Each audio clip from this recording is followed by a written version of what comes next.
KCR sir నన్ను పిలిచి MLC ఇచ్చి నన్ను కూర్చోబెట్టి నువ్వు ఉండాలి వెంకట్రామ్ అంటే నేను ఉన్నాను, నాకంటూ వ్యక్తిగతంగా ఏమీ లేదన్నా, నా కాన్స్టిట్యున్సీ నా జిల్లా బాగుండాలా అని నిజంగా చెప్తున్నాను.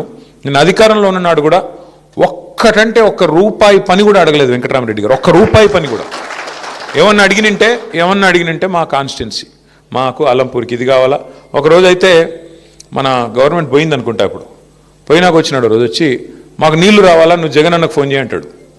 అన్న ఇప్పుడు మనం గవర్నమెంట్లో లేమే, మనకు ఇప్పుడున్న గవర్నమెంట్ చేయాల్సిన పని మనం ఏందన్నా అంటే అప్పుడు గవర్నమెంట్లో ఉన్నామా లేదా, లేవనుకుంటా.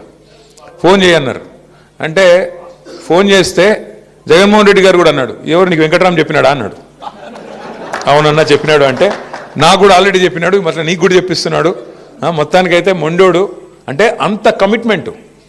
ఇప్పుడు ఏం అవసరం ఉంది, మేము గవర్నమెంట్లో లేము, ఈ గవర్నమెంట్ని తిట్టుకుంటా నడిపించేయచ్చు.